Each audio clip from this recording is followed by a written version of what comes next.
My friends in football fandom, wherever you are and however you may be watching, thank you so much for giving us just a little bit of your time. A full crew tonight. There's so much to talk about. The Mahomes meltdown, which I am trying to get trending on Twitter because I think that's a fun little hashtag to put to this whole thing. The very crowded field on top of the NFC. Boy, the NFC looks like it's just going to dominate the rest of the NFL season this year. And, of course, all the fantasy implications that lie therein. Packed crowd tonight with the addition of someone who has not been on YouTube for a while. Let's get right to it with Marcus, my man Foxtrot. What's up, brother? Hey. Happy to be here. Unfortunately, I'm not doing well in my fantasy league, so much of my advice isn't going to be helpful. I'm just hoping not to end up as a toilet bowl at the end of the year. Well, you are in the toilet bowl in my league, so enjoy. Oh, I don't want to be there when it goes to flush. Well, you don't want to win it? At least win the consolation prize? I mean, you can at least what, say you're the first best round worst. pick and whatever the punishment is for the league? Yeah. No punishment. There should be. I should be punishment. And then, of course, the Rose Gaming, one of our video gaming experts in the community. What's up, brother? You're muted. Unmute yourself, Rose. Yeah.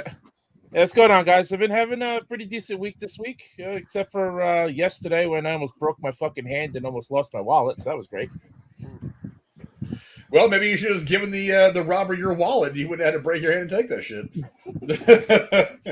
I was moving furniture yesterday, and fucking we had to go down a narrow hallway, and my brother crushed my fucking hand between the wall and a couch. That didn't feel good. That shit hurt. That's all right. You can game with the other hand. And, of course, the shape of Lone Star State, my man Tex. What's up, brother? You know, it takes a long time to scrub that stink out of your stadium when the Philadelphia Eagle fans show up. But you know what?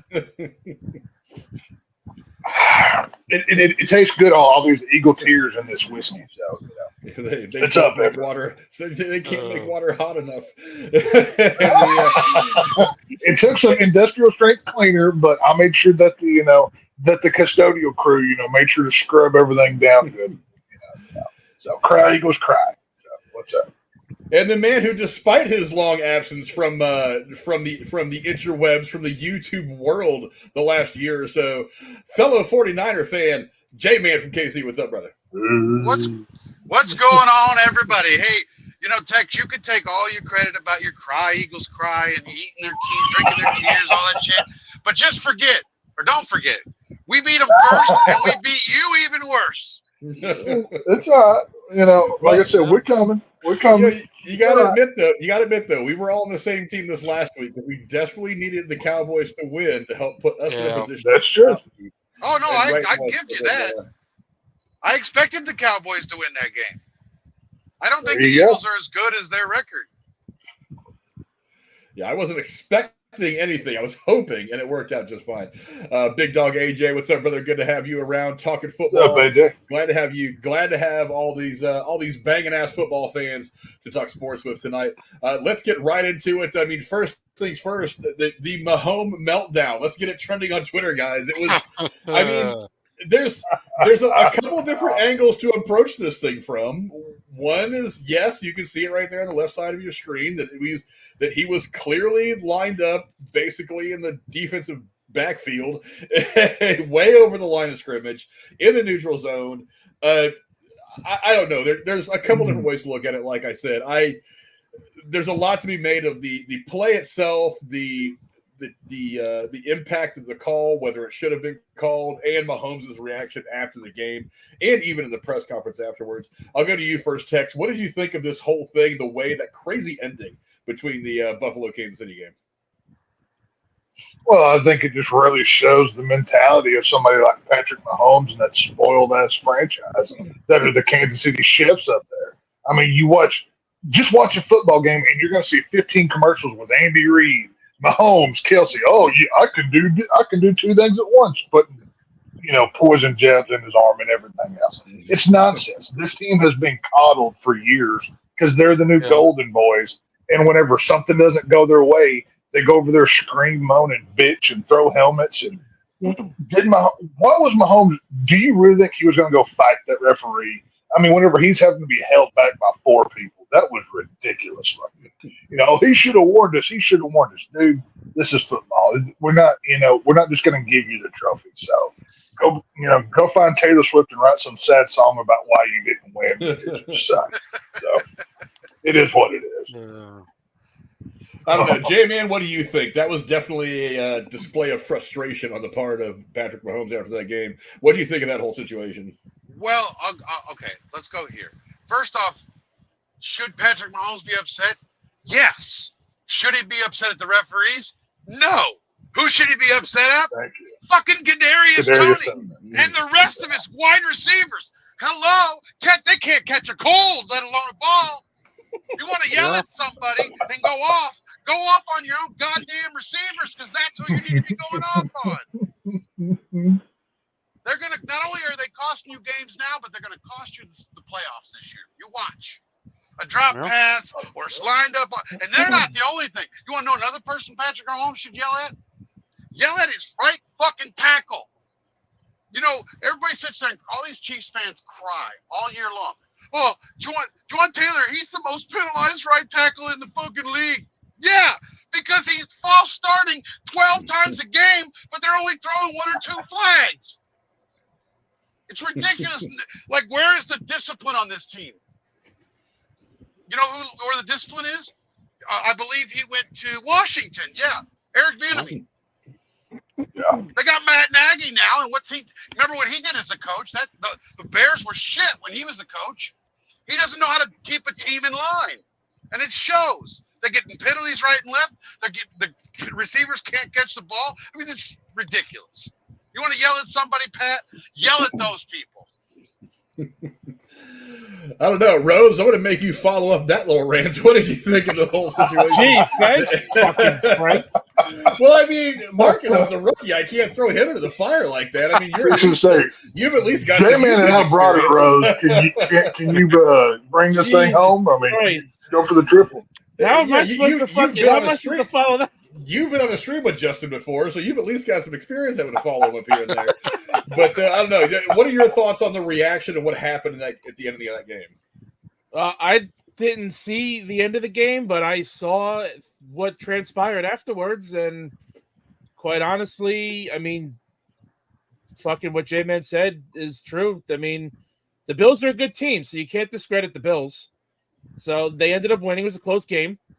And Mahomes clearly didn't handle the loss well, and I think he should have saved some of that frustration for the fucking locker room because he went off the field cursing and yelling at his own, even during the handshakes at his own teammates and the fucking Bills over there saying like, "Oh, this is fucking bullshit, worst fucking call ever," and all this other shit. Like I think he should have took his loss at least until he got to the locker room and then went off. I mean, he clearly did not handle it well, and what J-Man said is right. I mean, when that team is not on, they're not on, and they're a good team. I'm not going to discredit the Chiefs at all, but when they're not clicking, they don't click. And Mahomes, I think he had enough, and he shouldn't blame the refs, and he shouldn't blame anyone else. He should blame his teammates for fucking up. I'll be honest with you. I'll throw one hot take out of this. I think you're now seeing the true Patrick Mahomes. Now, I want to know. I'm sorry to cut you off, J-Man, but let me ask you this. When he loses to an actual good team, now I'm not saying the Bills aren't a good team, but they're not as good as they were, like, say, last year or a couple years ago. But what happens when they lose to, let's say, the fucking Ravens or they get eliminated from the playoffs? How is he going to react then? That's what I want to see. Probably just as much. He threw a hit at the end of this game, so what's he going to do in the playoffs? I want to see him fucking flip tables, if that's the case. But I've been telling this for 6 years. Patrick Mahomes is the guy you're seeing this year.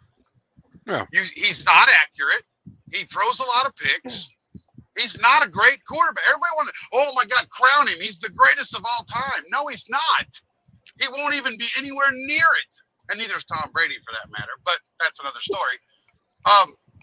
Patrick Mahomes was inaccurate in college. That was the whole rub during the draft. They talked about when he got drafted. Well, he's an inaccurate quarterback. He turns the ball over a lot. He got handed the keys to a Mercedes. Yeah, they're going to make him look good. If he'd have been drafted by the Bears, like everybody wanted to, the whole Bears fans, like, why did we draft him over Trubisky? You know where Patrick would be? He'd be on the sideline in Pittsburgh, backing up fucking Kenny Pickett.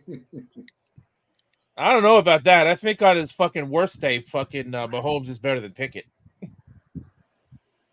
Maybe, but he's not as great as everybody wants to level him up to be. I agree. I don't think he was worth that fucking 10-year contract he got. Absolutely not. I don't know, Marcus. Let me get your input on this real quick. I mean, you're aware of the situation in Kansas City at the end of that game between them and Buffalo. What do you think of the penalty call and Mahomes' reaction afterwards? Penalty call 100% justified. It was clear he was lined up and blocking the ref from being able to view the ball. Any viewpoint you tried to take a look at that, he is clearly lined up off sides, and the call was justified. And it's not like the ref waited a little bit later, seeing how the play was going, and then threw it.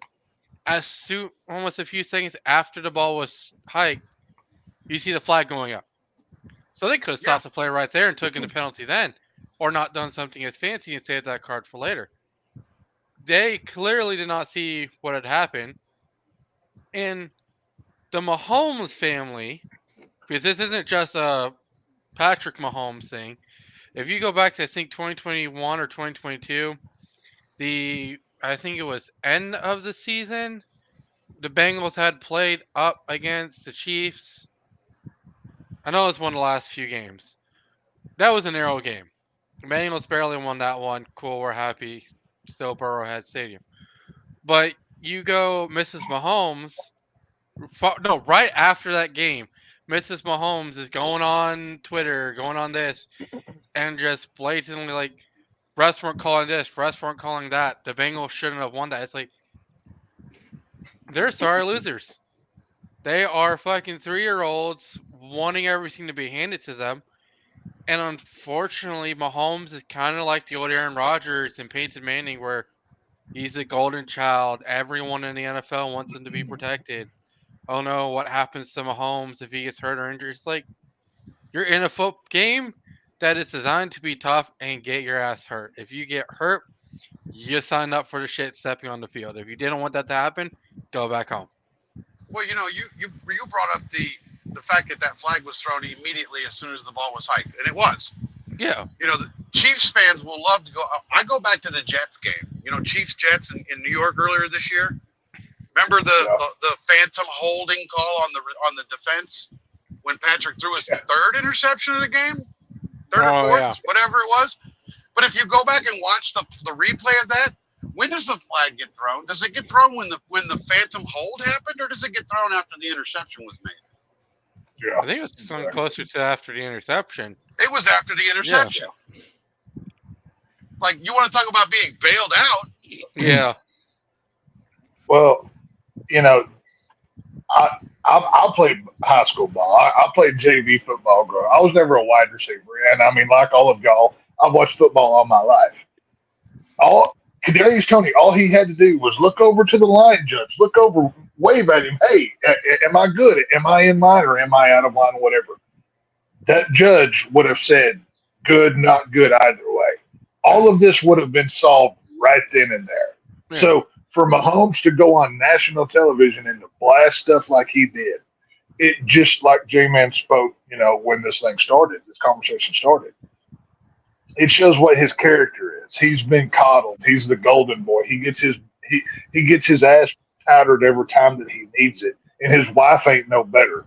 That attitude that she has just rubbed off onto him, and it just shows that I'm the one that's supposed to win. I mean, go back earlier in the season, we saw how good Mahomes was without Travis Kelce. I mean, that's when the argument started of who's Batman and who's Robin. You know, with Travis Kelce, he is a much better player than without, because they were stupid enough to get rid of Tyreek Hill. They have no other wide receivers. I mean, they have a couple running backs that have been at best. McKinnon, I can't remember his name. What's the Kansas City running back? Jerick McKinnon or something like that. He was really good at the end of last season. Jerick McKinnon, thank you. You're actually thinking of Isaiah Pacheco was the one that was great in the end of last season. Was it Pacheco or McKenna? I couldn't remember which one it was that kind of carried him at the end of the season. It was Pacheco. Was it Pacheco? Like I said, they've got a couple good running backs, but they have no other help through the air. So Mahomes has really been exposed this season by once he gets in a tight spot, he turns into a crybaby little bitch.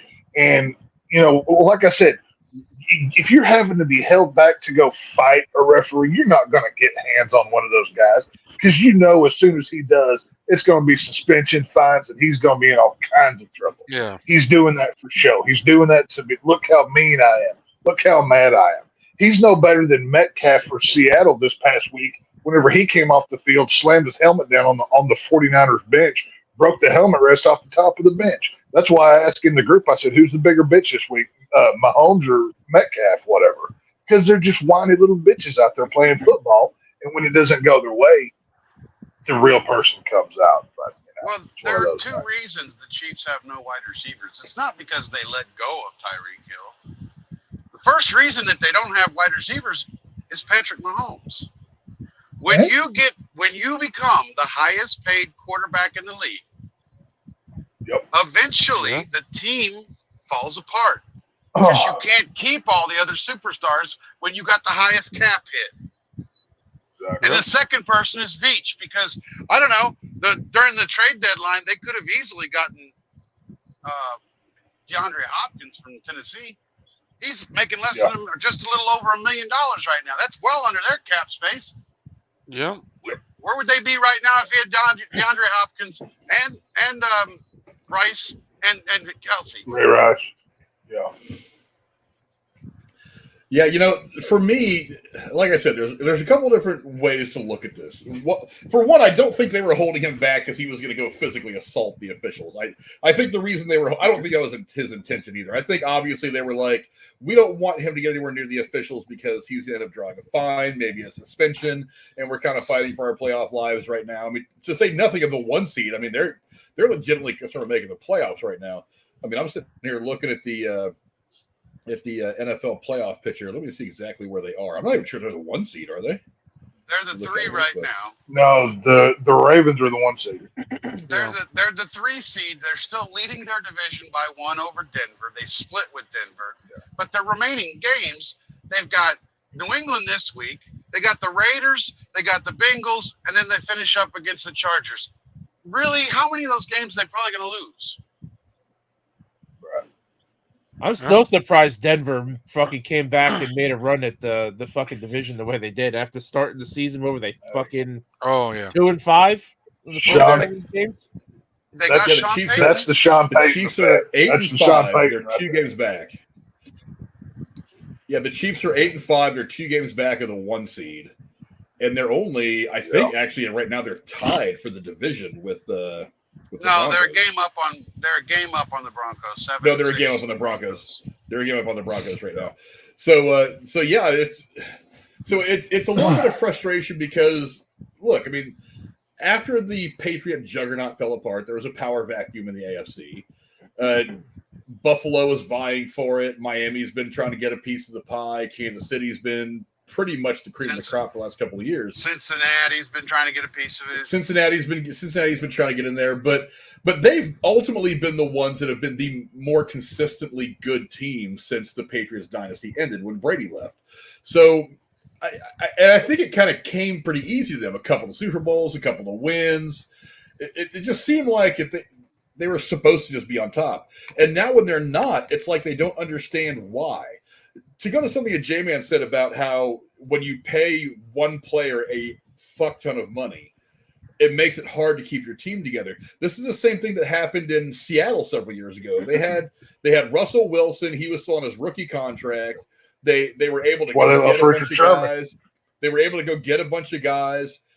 And then all of a sudden, the contract comes up for Russell Wilson. Russell Wilson gets a buttload of money, and all of a sudden they got to let some guys go because they just can't afford to keep him. And Seattle got really average really quick. It's kind of that's exactly what Justin's talking about in Kansas City. You pay Patrick Mahomes all this money. They didn't let Tyreek Hill go because they didn't want him. They let Tyreek Hill go because they knew they couldn't afford him. They were just like, well, we'll go ahead and trade him for something now. or else we're just going to lose him and get nothing when free agency hits because we can't afford to give him the $15-20 million a year he's going to want. Whereas Miami's like, come on down here, I got you, homie. And I'll give you Frank. I'll give you another one. Every time those quarterbacks have signed the richest quarterback deal of all time when they did, they never finished that contract with the team they signed it. And Patrick won't be any different. I don't know that he won't finish. Well, I mean, I think he may leave Kansas City at some point, but I don't think it's going to be while he's still in his prime. I think it's going to be while he's kind of on the downswing of his career. Like he's gonna stay with Kansas City while he's still good and young, and then after things start to tail off a little bit, Kansas City is going to say, you know what?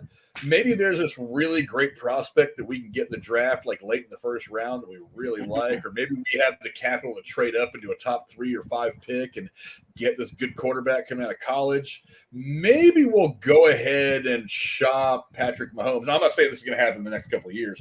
Maybe we'll go ahead and shop Patrick Mahomes, get that draft pick, or get some capital that we can use to move up into a top 5 spot and get our next great quarterback and start our rebuild with that.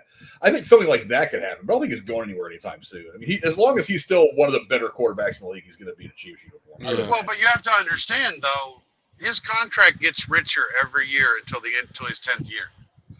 He's going to be more of a cap hit every year all the way down the line. And what makes that what I know is going to be the case, and we already know that no contract except for Deshaun is 100% fucking guaranteed in the NFL. But what makes it guaranteed though?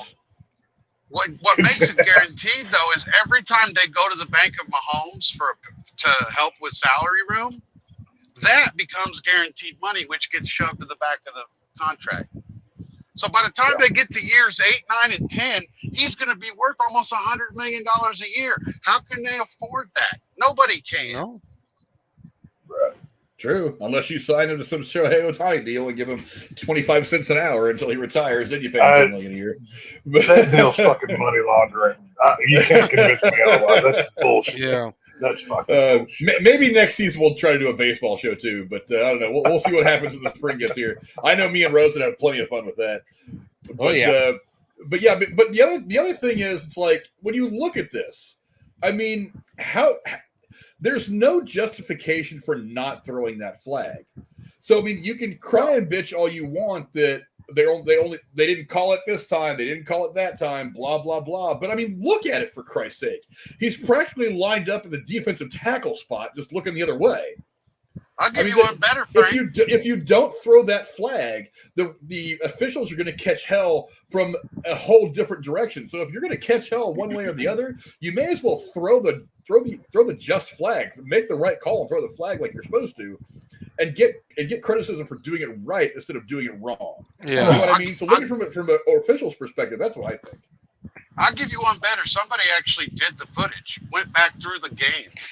You know how many times he lined up like that? I think it was like 3 or 4. Yeah. And so really, whether they warned him or not, they basically gave him a pass the first 3 or 4 times. So yeah.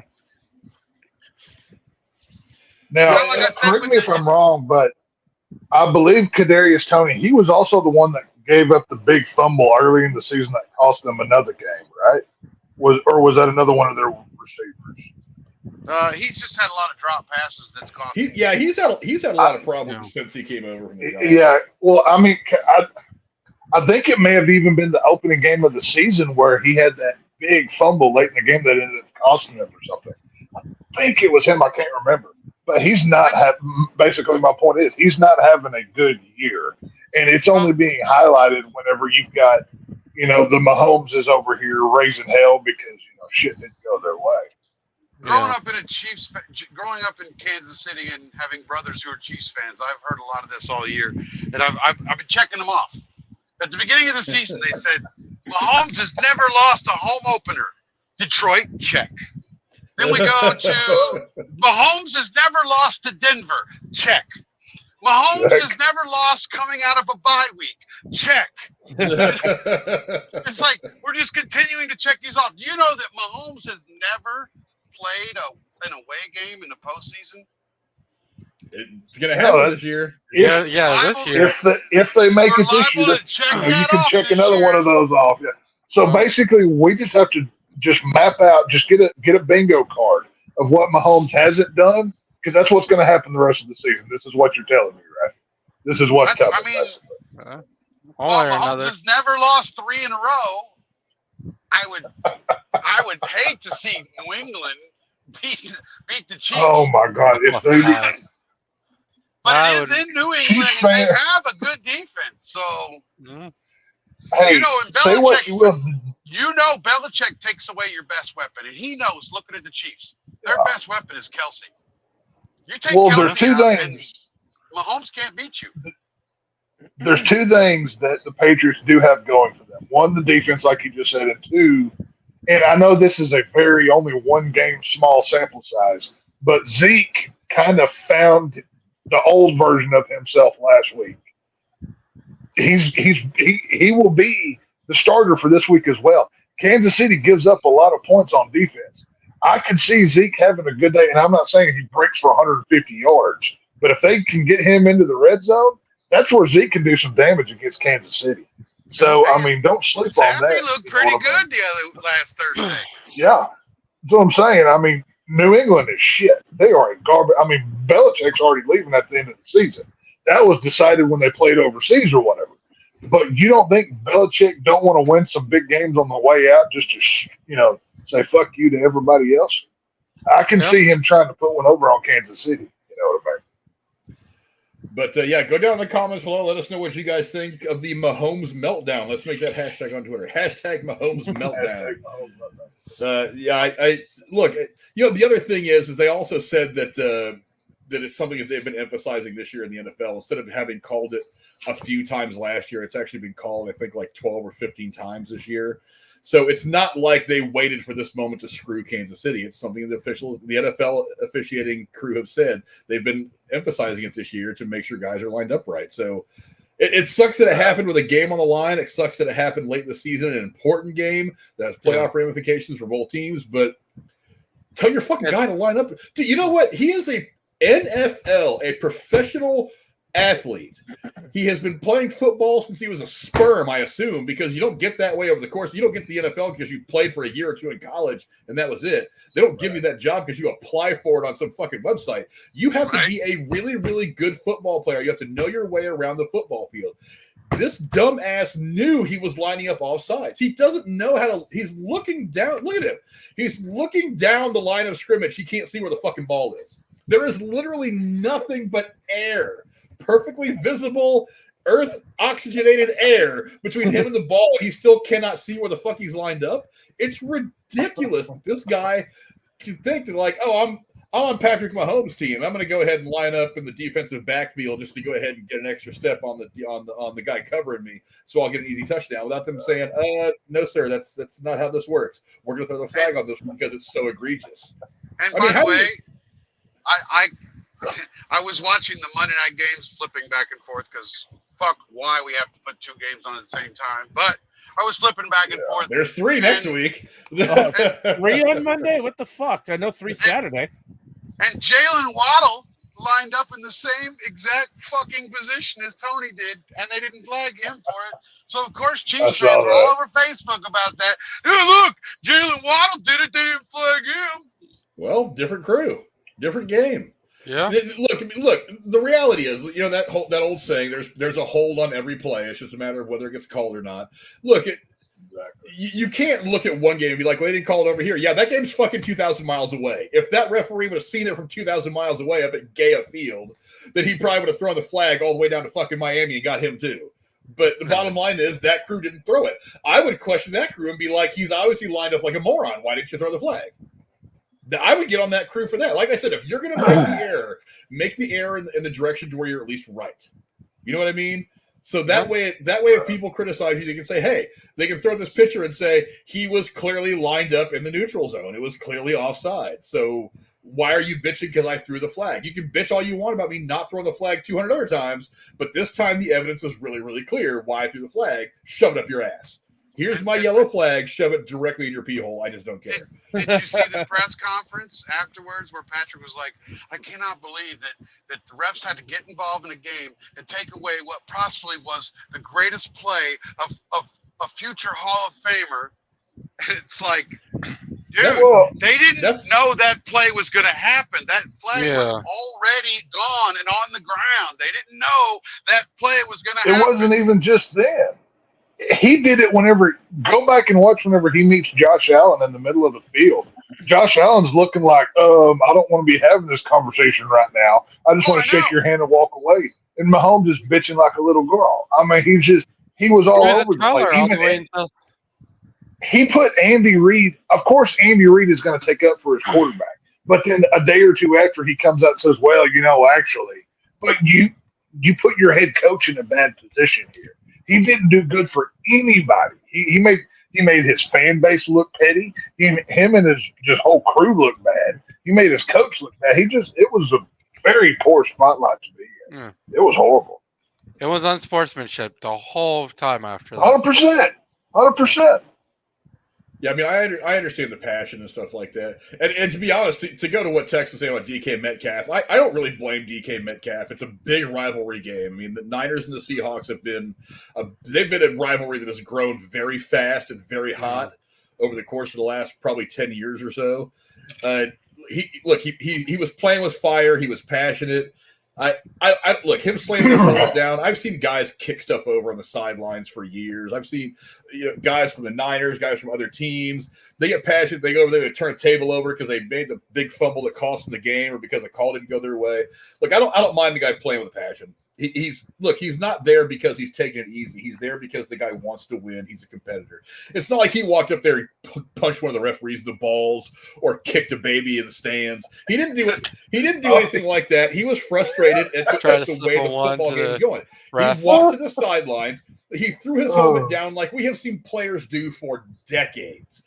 Decades. Right. As far as they have been putting football plays on camera, there have been guys throwing their helmets around. Look, the guy he plays with passion. It's a big rivalry game. It was very important to try to keep them in the playoff hunt, and he was frustrated. I don't really think he was being an asshole. I don't think he was being a baby. He was just being passionate. And this is coming from a guy who has broken several baseball bats in the dugout because some shit was not going my way. Trust me, when you play with passion, you don't really care about how you're looking. You just get frustrated when shit doesn't go your way. So that's why I don't really blame DK Metcalf. I mean, like I said, big spot, big game. It didn't go their way. He wants to play in the playoffs. He was there for a long time when things were going great in Seattle. He remembered what it was like. So I don't really blame him. Now, Mahomes. Have you heard though what was, I guess, apparently Shanahan had told his team in the locker room before the game, whoever gets under DK's skin, I'm buying him a Christmas present. I don't care. There you go. I really don't care. You know what? Honestly, if we were privy to everything that was said in the NFL or a professional sports locker room, period, I would say that you would hear some things that would probably shock you. Now, I'm sure it was probably more in jest or something like that. And maybe, look, they do scouting on these guys. They know that these guys they know exactly how these guys play, what their strengths and weaknesses are, things like that. So they know that he's they know coming into this that he's probably a hot-headed guy. So if they're like, hey, see if you can poke at him a couple of times, get him in his own head. And then that makes covering him a lot easier for our defensive backs, which, let's face it, for a really good team, defensive backs are kind of mid for the Niners. I mean, so it could be better. So if you can give our guys the advantage and maybe give our defensive lineman another half second to get to the quarterback, that's fine by me. So go in there and poke at him a little bit, see if you can get him out of his game. I don't mind that so much. It's not like he was saying, go break DK Metcalf's leg and I'll buy you a Ferrari. You know what I mean? It's not some of the same injuries. Well, and he probably and put bounties out.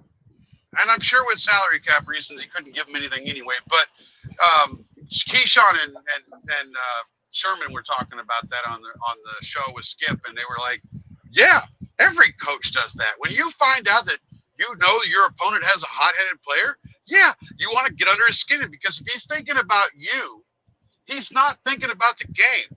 Sherman said he did it all the time. He said, I found receivers all the time. I can get in their head and they're gone. They're out of the game. They're going to lose Yeah. because I've got them. They're thinking about me and not the game. Look, I've played sports for a long time. I can tell you, I've talked so much shit just to get into people's heads. Oh, 100%. Little things like, hey, is that your mom over there standing? She's kind of high. I think she'd go out with me later. It's like, Exactly. It's like, how is that any different than them looking at Metcalf being like, oh, your quarterback fucking sucks. Your mom wears army boots, blah blah blah, or some stupid shit like that, just to get him out of the game. But whatever. Anyway, go down in the comments below. Let us know what you think of the Mahomes meltdown and whether you think it was justified or not. Let us know if you think the flag was justified or not. I mean, look at this and let me know if you think the flag was justified or not. If you don't think that's justified, go get your eyes checked because you're blind. Right. or look down at your down at your shirt that probably says Chiefs emblem on it. Yeah. Probably on red and yellow. Probably, yeah. But let's move on to the very crowded mountain that is the top of the NFC. Oh. Boy, this last week, I mean, Tech's very happy, me very happy, J-Man very happy.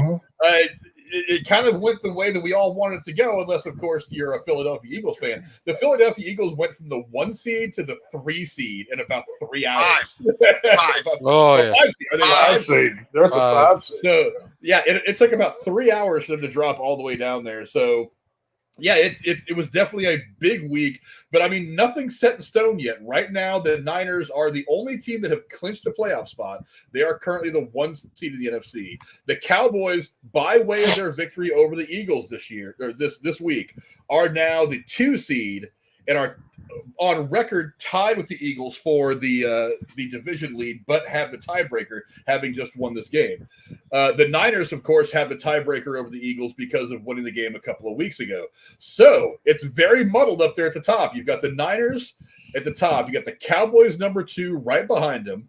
Again, tied with the Eagles and the Niners, but the Niners have beaten both of them, so they have the tiebreaker. Then you have the Lions still in the mix, despite the fact they've hit a rough road. The Buccaneers, for some reason, are still in it. They're 6-7, and they lead the NFC South. 6-7. Yeah, the Eagles are 10-3. They're second in the East. The Vikings are 7-6. They're still in the race. The Packers, believe it or not, at 6-7 after their really tough loss this last week, are actually still in it. With the Rams, the Seahawks, the Falcons, Saints, all generally kind of in there. The only 2 teams that have been eliminated from the playoffs in the NFL so far are the Carolina Panthers, who will likely have the 1 pick, and the New England Patriots, who have just fallen drastically out of the equation in the last couple of years. But I don't know. I'll go to you first, Marcus. What do you think about this crowded field at the top of the NFC, and who do you think ultimately will come out in the end on top? Well, I mean, if you go by the current Super Bowl conspiracy theory coloring, and people want to do that stuff, it's supposed to be 49ers in Baltimore.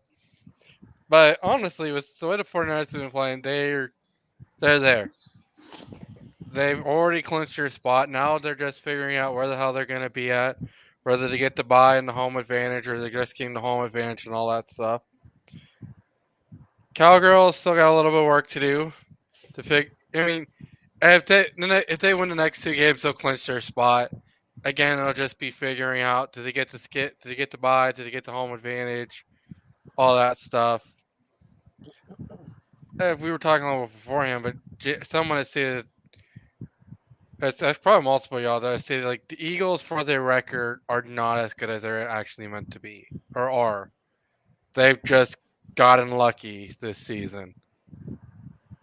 And yes and no, being luck goes a long way, but they've tried to prove. I mean, they clearly didn't do it against the Cowboys. I mean, they only scored 6 points for that game or something?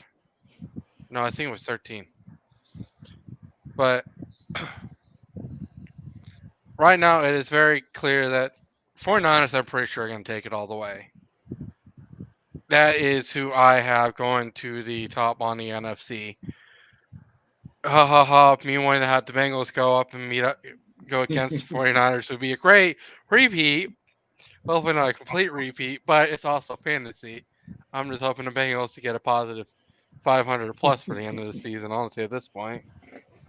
So I would love to have that rematch because you guys beat us in the regular season. So yeah, that'd be a good one. Yeah, but Right now, we got to figure out what the hell we're doing and getting used to our backup quarterback. And I mean, there have been plenty of times where backup quarterbacks have taken teams to the playoffs, but we'll see.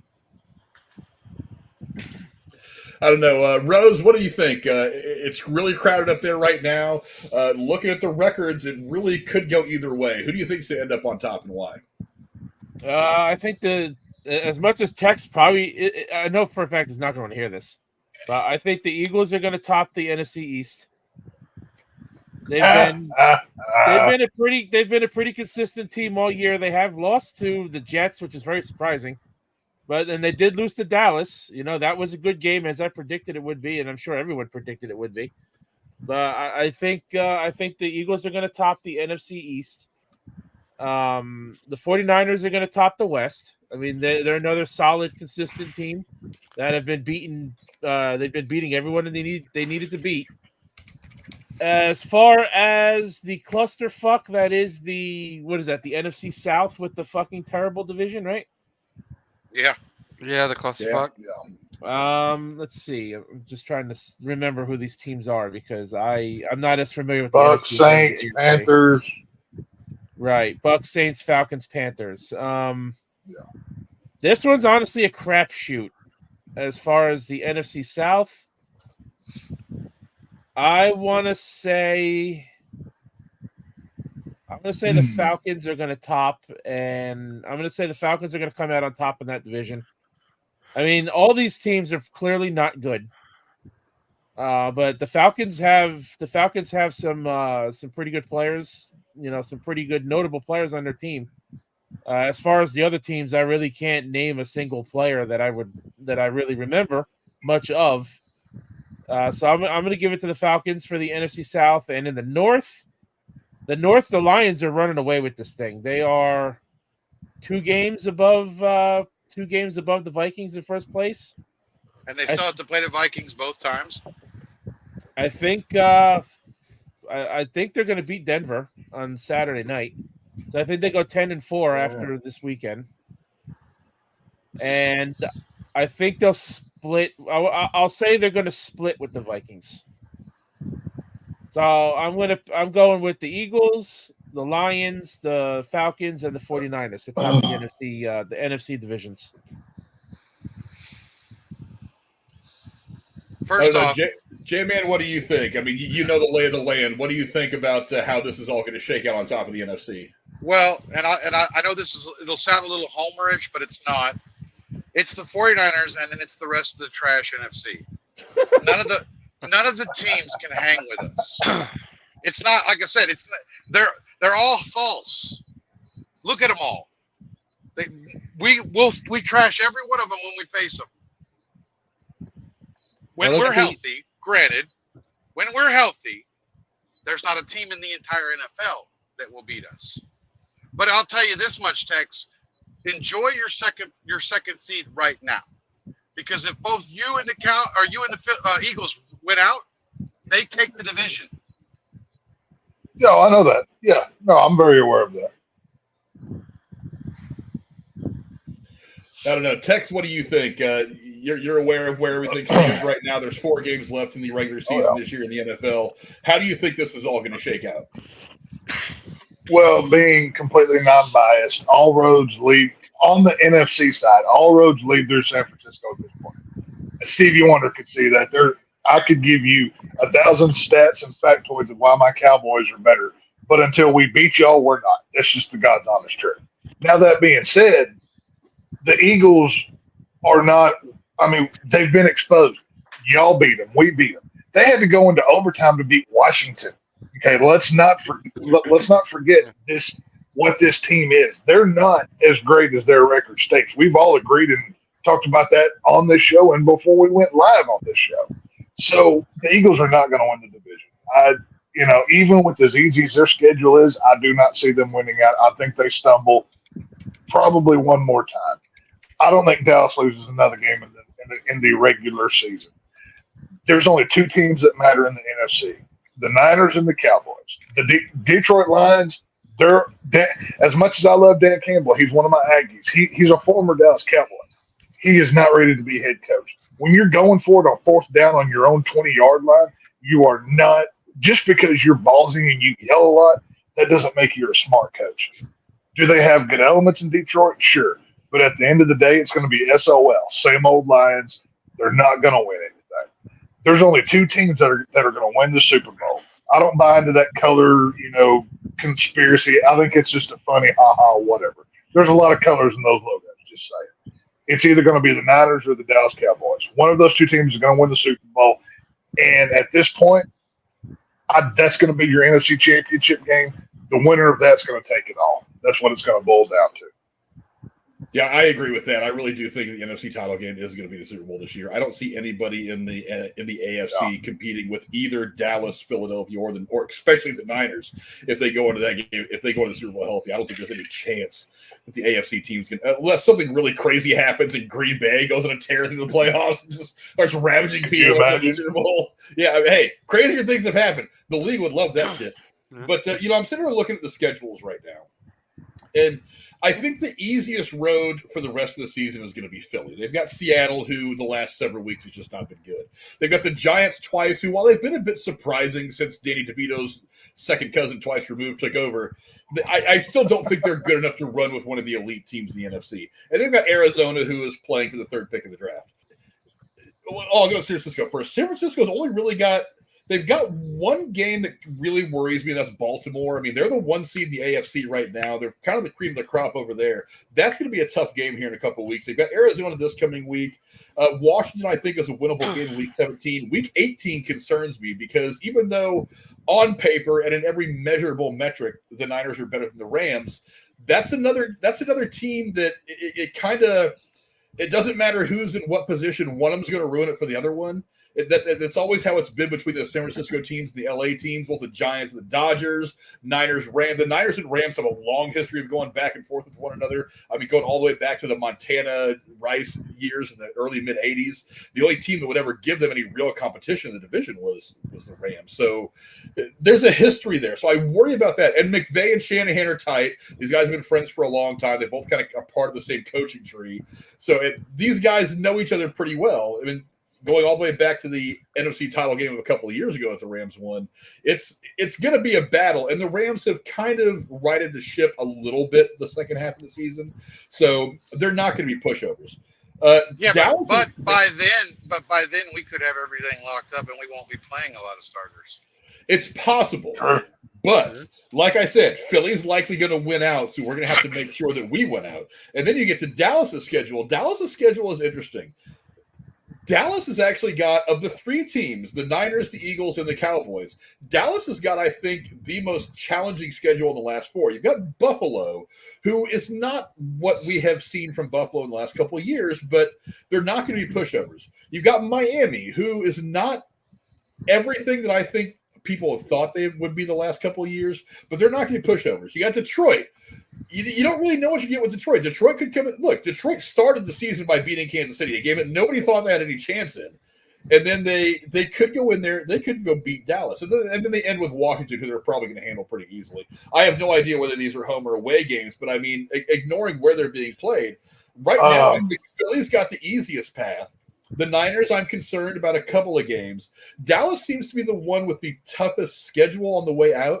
But I really do legitimately think that all 3 of these teams could conceivably win out and all end up, to 14 and whatever.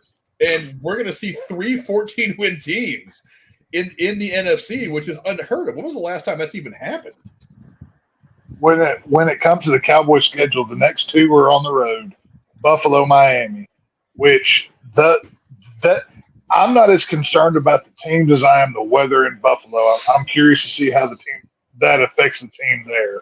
Miami, they can either score 70 or they get 5 players hurt in the first 10 minutes of the game that we just saw in the last one. Yeah. So But you don't know yet. That's what I'm saying. You don't know. But Tua is soft, and with Micah Parsons and that defense, you don't think that Micah is just chomping at the bit to get a good hit on Tua and put him under the turf? You know that's what he's thinking. Who are you talking about? Tua, the Miami quarterback. No, that Dallas defender you mentioned. Oh, you mean Micah Parsons? 11 from heaven, as my friend Skip Bayless has so coined it. Oh, Yeah. you mean the one that never got his name called in the entire 49er game in Santa Clara? Oh, hey, like I said, y'all got bragging rights for now. Frank had his pretty little Niner flag draped around his neck earlier in the season. He was all showing off. But 11 from heaven is hungry, and he will get his revenge.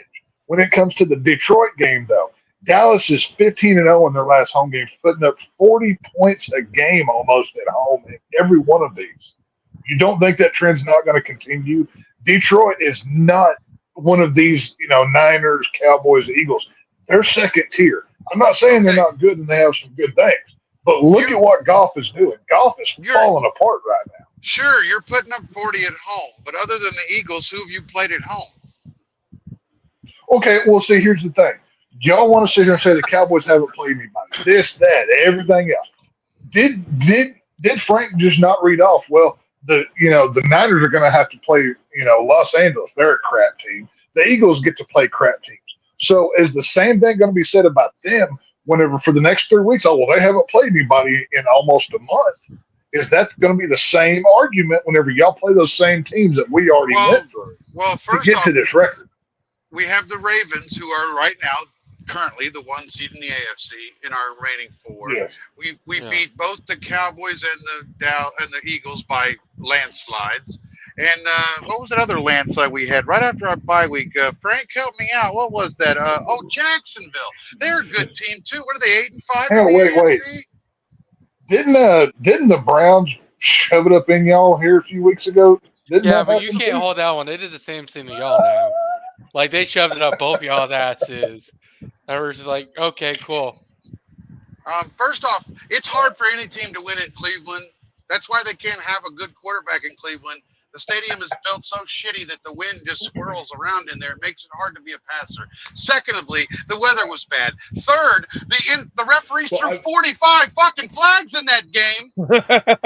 Oh, I know. Because that same referee crew just did the Cowboy game on Sunday. I'm very aware.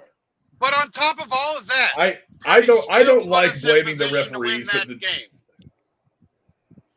Moody, I don't like Moody blaming the referees, but field goal, we win that game. Yeah, I don't like blaming referees, but I was in the stadium for that game. Me and my oldest son and a friend of mine went up there, who's a 49er fan who lives in the area, went up to Cleveland to watch that game. You can't make the argument that the officials didn't look. There were really bad calls both ways in that game. I'll be perfectly honest, because there was a couple of calls earlier that went against Cleveland. I was like, that's kind of dumb. I don't know why you're flagging that, but I mean, yeah, the officials definitely hurt the way that the outcome of that game. The Gibson hit towards the end of the game that ended up keeping the Browns drive going to help them score the winning points. That was not a penalty. Everybody and their damn brother has said that's not a penalty. But poor officiating has been a hallmark of NFL football for the last couple of years. Yeah. But yeah, like I said, I think right now the easiest path to the 1 seed is for Philly. They really don't play anybody who now Seattle. Maybe they get their shit together. Maybe Geno comes back this year and he's on fire. He's rested for a week or so and he comes back. Maybe the Giants steal one of these games. I doubt it. Arizona's not going to beat them. Look, but the reality is Philly's probably going to win out. San Francisco, like I said, Arizona I think is a winnable game. Washington I think is a winnable game. Baltimore is a concern.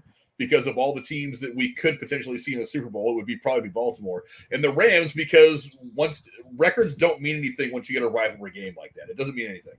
These two teams are so closely aligned that I don't think the records are going to matter. I think they could very easily ruin something for the Niners until the final week of the season.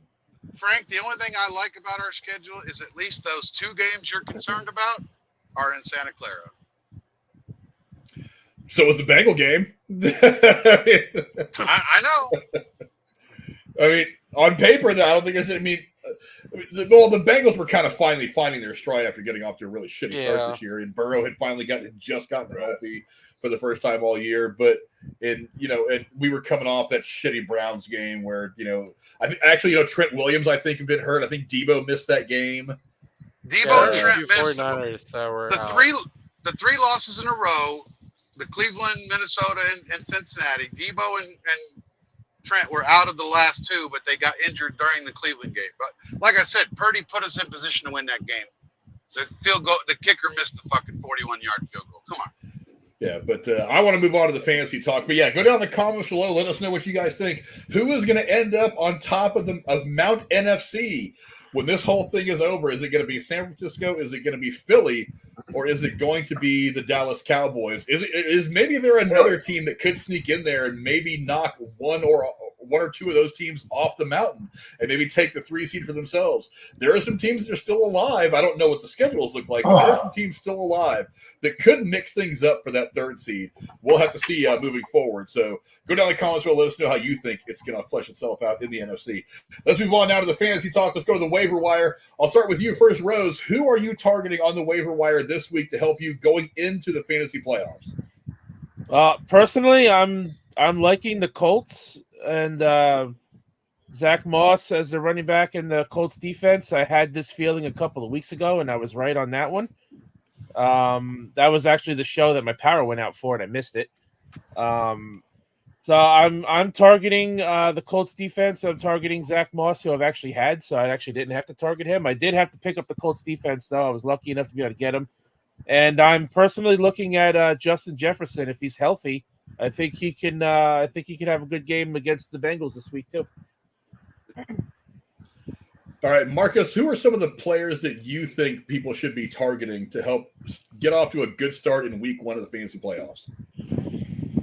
Right now, I mean, you got Nick Mullins. Shit, I didn't even write down who he's from. He's a quarterback, and then Joe Flacco. Both of them appear to be decent quarterbacks. If you need that extra person just to help pick up a few points, they've both been doing pretty well since they've started.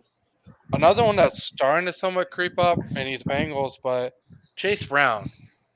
Mixon has been dropping down this season, and it sucks. But Chase Brown has really kind of come off fresh. And in the last game, he put up a good double-digit points.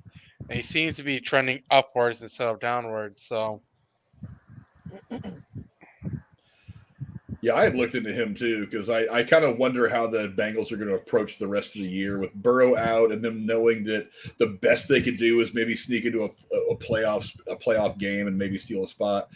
Are you really gonna run Mixon 30, 40 times a game and risk him injuring himself and missing a good portion of next year when Burrow would come back healthy? You'd be at full strength and maybe making the run to Super Bowl. But I don't even know if Burrow's going to make it to next year. I mean, he's been slowing down quite a bit. He'll be all right. Errors. If he's going to be next year, he's not going to be that much. You better hope so, because y'all just gave him a stupid contract if he don't. Yeah, I know. So. Well, clearly the Bengals have had a thing of giving people stupid fucking contracts that are high as hell, other than both underperforming the season. So I don't know. Tex, what do you think? Who are some of the players that you think people should be targeting going into the fantasy playoffs? Yeah, I mean, Rose, if you can get Justin Jefferson off a waiver wire, I want to play in whatever league you're in because that's one of the worst leagues I've ever heard of. Right? But, I actually put in the bid for him in the waiver wire, so I'm hoping to get him. Wow, that's something. That was me. I was a dumbass and I dropped him because he got injured again. Okay, well, so I'm trying to pick him back up. I'm like, he said he's going to play. You don't let that go. He'll be a weapon against Bengals. But I had 3 that I picked up this week. Out of my 7 teams that I'm running this year, 5 of them are making playoffs. 3 of them are in first place. So I'm really looking for help because I've got Justin Jefferson and Jonathan Taylor, a few pieces that I needed, a few holes I needed to fill. The first one that I picked up off the waiver wire was Curtis Samuel out of Washington. He's only rostered in 35% of the leagues. He went 13 for 165 in the last game. And he's getting a lot of good fantasy numbers with how they're at quarterback. They're not winning games by any means of the word, but he's putting up good fantasy points. The second one I got was Odell Beckham Jr. He was only 42%. He went 10 for 97, and he had a touchdown this past week. He scored in his last 3, or he scored in 3 out of his last 5 games, and he's got the Jags defense this weekend. You could see a lot of good numbers out of him. To fill my running back hole on a couple teams I got Rico Dowdle out of Dallas. He's only 11% rostered now. He's he's having a split backfield with Tony Pollard, but he went 12 for 46 and a touchdown on this previous game. But in this Texas Coast offense that McCarthy is running, I think they've finally got the balance of, Dak moving the ball through the air and the running game. They've really kind of figured it out these last few weeks. So these are some names. If you're going into a playoff run and you need some flex or running back two or whatever options that you may need, these are three names that I would recommend you go try to get if you can. So see if they're available. Yeah, Justin, how about you? Who are three fantasy players that you think can make impacts on playoff rosters going into this week? I really don't have. I mean, shit. First off, I'm gonna buy this week. I ain't even playing. I'm in the loser bowl in my league, so obviously my advice probably is not gonna be great. But I will tell you this much: if the Rams defense is available, pick them up because everybody against Washington is getting 6, 7, 8 sacks a game. Yes. So Yes. Yeah, for me, I got to throw some love at Cincinnati. I mean, Jake Browning has had 50 fantasy points combined over the last 2 games. And he's got plenty of weapons. So if you're trying to make up for missing Joe Burrow, like I am in one of my leagues, if you're trying to make up for for missing Kirk Cousins, like I am in one of my leagues, if you're trying to make up for bad quarterback play, like you're not getting great play out of some of these other guys, like DeVito isn't quite doing it for you from a fantasy perspective. Look, Jake Browning, he's going to get you probably 15 plus points, and that's pretty important. I mean, you don't want to put in some scrub that's going to get you 11 points. You're in the playoffs at this point, sons, in most leagues. So you've got to make sure you're getting maximum production of all your spots, or your playoff run is going to end real short, real quickly. It's going to be short. So I think Jake Browning, look, I'm not saying he's the answer in Cincinnati. He's a rookie. He's in a good position. You know what's funny? You can draw a direct comparison to him and Tom Brady. How did Tom Brady get his big break? A really good team. Bledsoe injury. A really good team, and the quarterback got hurt. Brady goes in there, and that's where everything starts. And that's a weird. I'm not saying that Browning's the next Tom Brady, but you've got one of the better quarterbacks in the league, the big high price contract guy in Burrow, who's already led his team to the Super Bowl, led his team to an AFC title game the year after that. He's got that team in regular contention now after years of toiling in obscurity for 20 years before that. And he gets hurt, and then in comes Jake Browning, the rookie who was drafted in the 4th, 5th, 6th round or whatever, not expected to do anything grand this year. Whatever. He wasn't expected to come in here and contend for a starting job, but you put him in there. He's got some weapons. He's part of a talented team. He's got a good coaching staff. That's where things started for Brady. So it's very possible that Browning at least is going to get some looks. Look what happened to Matt Castle backing up for Brady for all those years. Brady misses some time. He goes out there, looks really good. He gets that big contract with Minnesota. It didn't work out very well. Same thing with Garoppolo. Garoppolo has stepped in for Brady a couple times. What ends up happening? Niners see him. They're like, okay, we're going to trade for this guy. And I think it went fairly well. No Super Bowl wins, but they won a lot of games with him. This is going to be the kind of exposure that I think it set him off. If not in Cincinnati, which is probably not what's going to happen, it could be somewhere else because there's going to be plenty of teams that need a quarterback, a young quarterback that they can work with, and maybe they're not going to be able to get somebody they like in the draft. Maybe on draft day they call Cincinnati and say, "Hey, how about I give you a 3rd round pick for Browning or a 2nd round pick for Browning?" That could be something they do. Oh, there goes text. Every time. Every time. Every show. I don't even know why it does it. Every show now. Texting, dropping the ball at the last moment. But yeah, maybe you need to get off that McDonald's connection, Tex. Yeah, he's only rostered in 13% of NFL.com leagues, despite the fact that he's put down 50 fantasy points in the last 2 weeks. I mean, I don't know if people are just really satisfied with their rosters or they're moving into the playoffs. They don't think they need to get anybody else. They just want to stand pat. But I mean, he's out there and he's only in 13% of NFL.com leagues. Another person who is in almost no teams, and this is a little bit of a stretch on my part, is Tyjae Spears, the running back from Tennessee. He's actually playing against Houston this week. Last week on Monday Night Football, he put up 17.8 points. And let's face it, Derrick Henry has not been his old self most of the season. So he could be getting some reps on the way out this year because they were talking about trading Derrick Henry before the season started. There was some talks about whether they'd extend him during the season. I feel like Derrick Henry's days are probably a little bit numbered. So I feel like they're gonna give Spears a few reps later in the year, not necessarily because they think he's going to be great. They just want to see what they have. So he could be a solid flex play through the fantasy playoffs, and he is available. And I think he's only rostered like 0.1% of NFL.com leagues or something like that. So somebody that could help if you need some running back depth. Another one is Noah Brown for Houston. He's playing against Tennessee this week. Look, Tank Dell's out for the season. Nico Collins left Sunday's game with a calf injury. The big caveat with him though is if CJ Stroud plays. If CJ Stroud plays, he's going to be their clear number 2 receiver at worst. Maybe their primary receiver if Nico Collins ends up missing any significant time or is limited because of his calf injury. So that could be a very positive thing if they start that one schmuck they've got. I don't even remember his name. If they start that schmuck and CJ Stroud misses some time, don't bother. I mean, I think it's. I mean, look, there's no way the backup quarterback there is going to put up the kind of numbers that Stroud is putting up.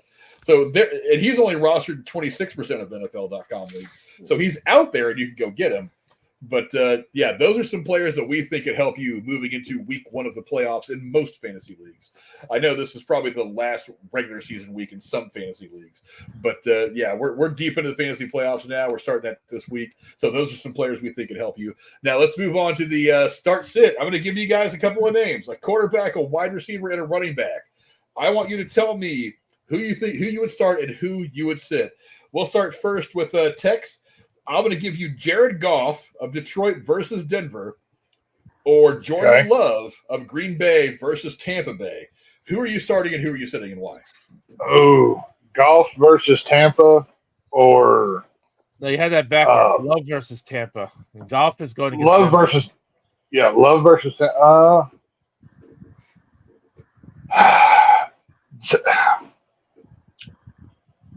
Detroit's got a lot of offensive weapons. If Goff can just get it to him, he's. I'll take the chance on Goff. I mean, he's got Raw back there. He's got Gibbs. He's got a lot of weapons that if I were playing one, I'd go Goff.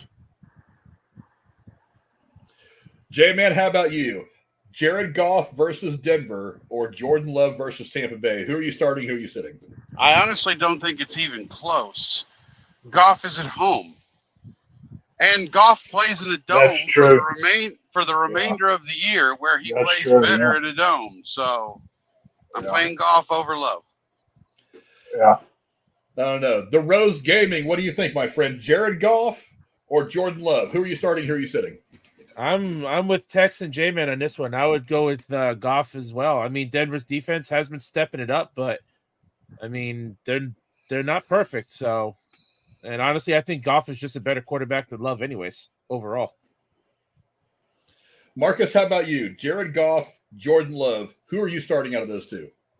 I gotta go Goff as well. I mean, Love's not been performing as well as he needs to be, and he isn't utilizing Jets the well that he needs to be. Even though they don't got that many great weapons, he's not using his tools right. You know what, Marcus? Hang on, wait a minute.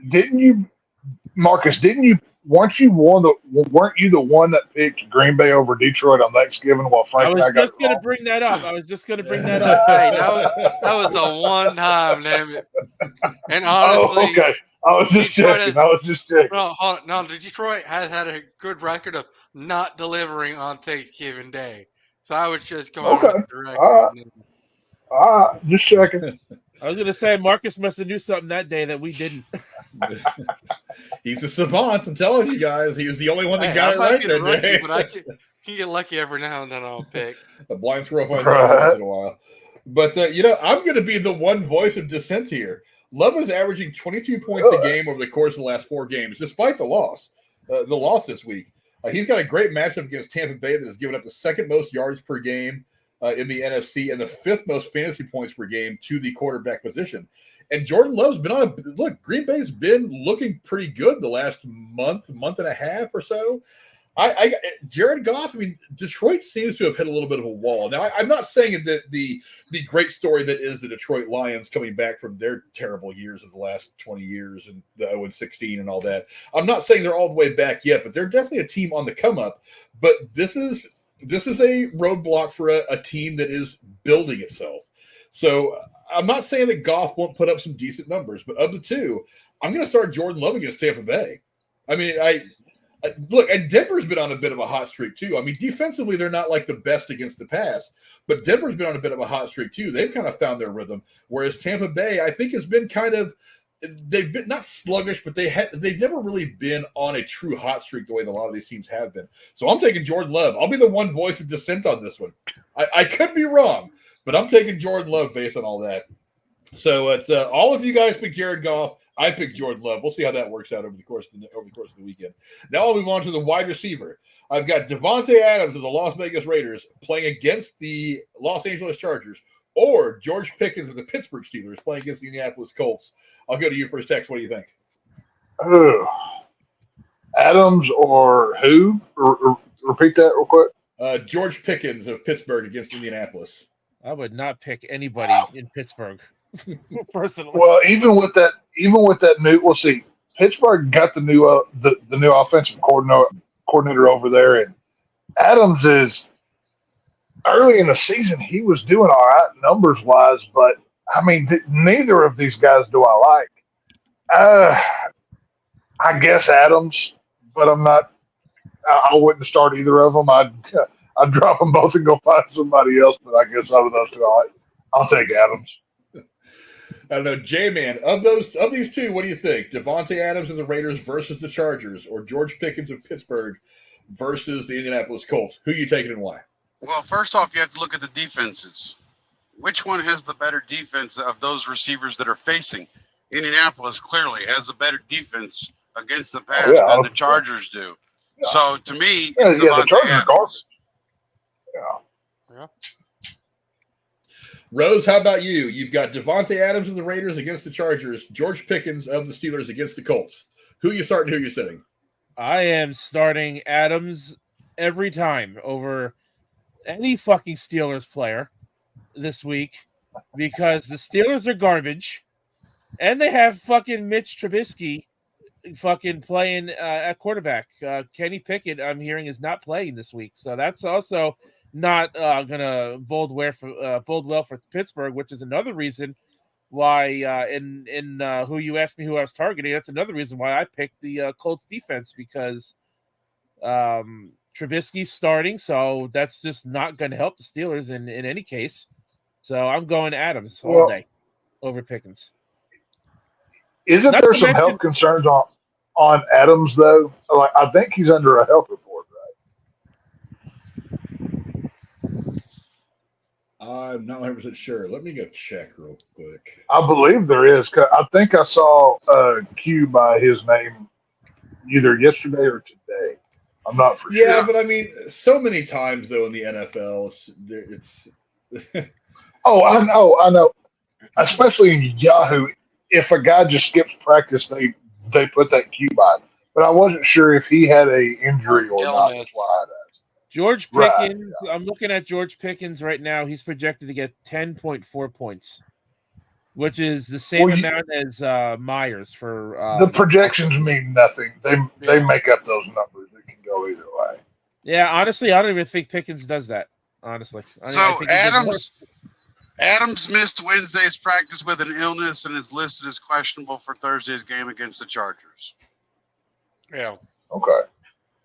Well, if he's healthy, I still go Adams, but you're taking a chance on that pick. All right, Marcus, what about you? You've got Devontae Adams. I can't pick the Squealers to save my life. It's automatically Devontae.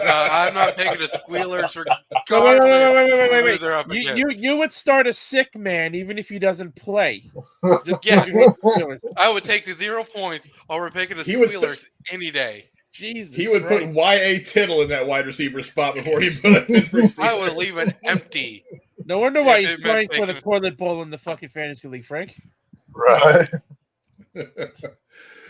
Yeah, for me, look, the Chargers, For one, I intentionally made this a bit of a softball one. I don't think anybody in their right mind would pick Pickens. But I mean, looking at it like this, the Chargers are the bottom 5 in yards, touchdowns, and fantasy points allowed to the wide receiver position this year. Somehow, in that god-awful game that the Raiders were a part of this last week, Devontae Adams still managed 12 points, which is, 12 points out of a receiver is not bad. I mean, that's 60 yards and a touchdown on average, or that's 120 yards receiving, which you wouldn't knock it. You wouldn't knock that for any wide receiver. It's wide receiver 2 or flex numbers, but I mean, it's still not bad. So clearly it's Devontae Adams. I mean, look, I know the Raiders aren't that good, but remember, you're not talking about good teams. You're not talking about wins. You're talking about just pure fantasy stats. And he is the clear number 1 receiver there for right now. I'm not sure he's going to be there next year. I'm pretty sure he's pretty fed up with that organization and wants to go somewhere where he can win. But yeah, I think it's kind of a no-brainer that you start Devontae Adams. Look, the reality is he's probably going to play. They're probably just got him listed as questionable. Maybe it's a little bit of gamesmanship. They're trying to make the Chargers feel like they're not going to have to mess with him. Then, of course, game time decision, he's going to be like, all right, he's full go. Let's go play football. And not only that, but Justin Herbert for the Chargers is injured, I hear. He's out for the year, too. Keenan Allen was just ruled out for tomorrow night's game. I just had to edit my Yahoo fantasy lineup. Yeah, so I think it's pretty clear that Devontae Adams is the winner on that one. Let's go to running backs now. I will give you guys James Cook of Buffalo versus Dallas, or James Conner of Arizona versus the San Francisco 49ers. I'll go to you first, Tex. What do you think? Oh, Cook or Conner?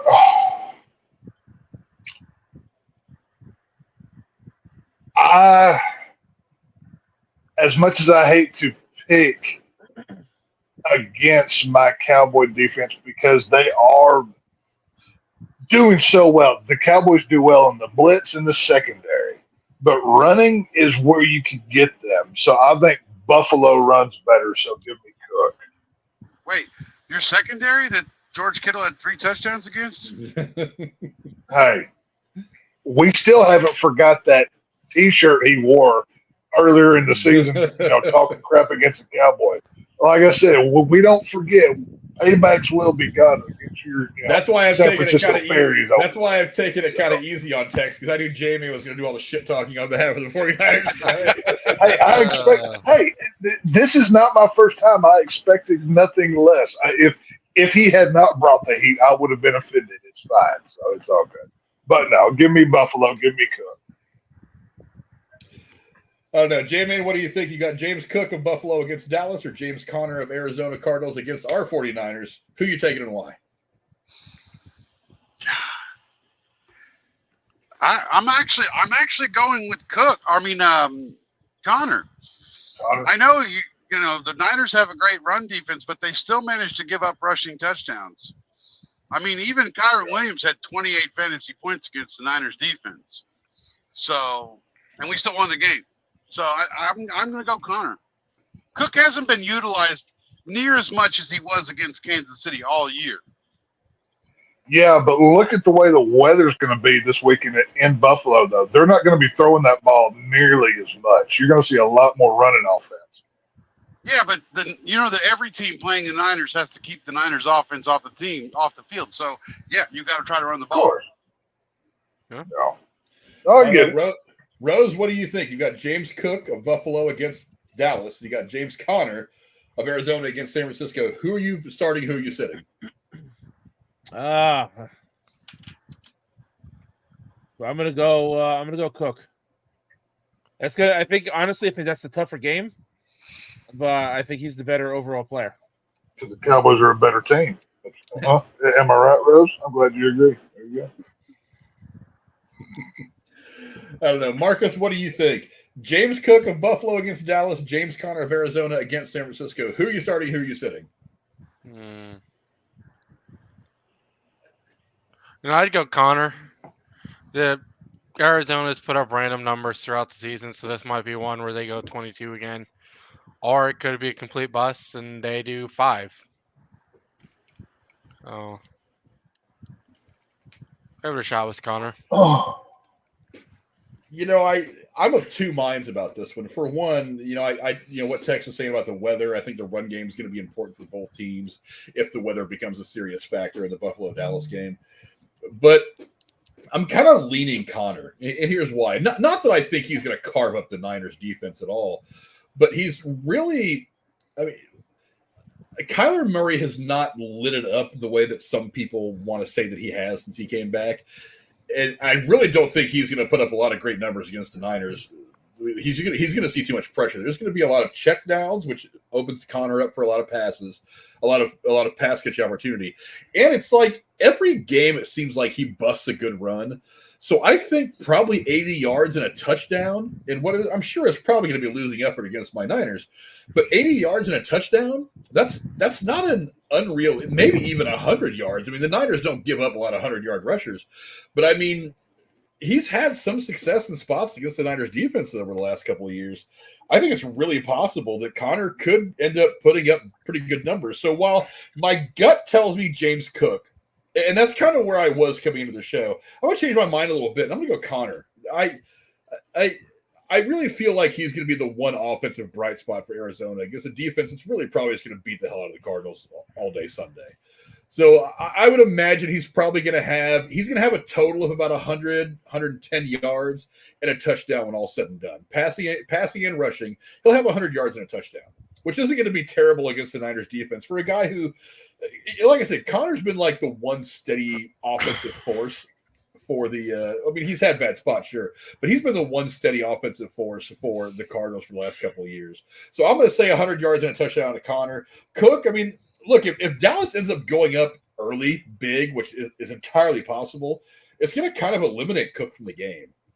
And them being so explosive on offense, I think might end up limiting the Buffalo rushing attempt. If it's a close game, I think Cook will probably get a lot more opportunities. But if Dallas gets way out ahead, and they're going to have to become, and the Buffalo's going to have to become very reliant on their quarterback, which is one of the things they tend to do, I think it might end up taking Cook out of the game a little bit, especially late.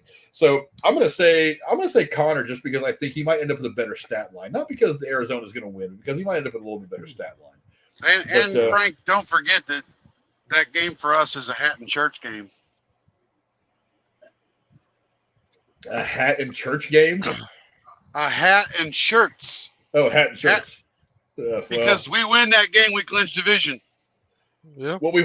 Yeah, true. We're 4 up on everybody in the division, so we win this week. We clinch division. Yeah, but the problem isn't just the division. The problem is we still want to hold on to that 1 seed. No, I get that. We want to win out, obviously, to do that. But start your celebrations. I'm just saying, we won last week, got in the playoffs. Win this week, we win the division. If the Niners have a big lead going into the half, I could see Mason getting a lot more touches and them sitting McCaffrey. I could see Bell going out there and running a lot more routes. So I could see Dwelly getting. I could see them kind of pulling the guys a little bit late in the third quarter if the Niners are up by 21 points in the third quarter. When have you seen that all year? Other than against Dallas, they have never pulled McCaffrey like they should.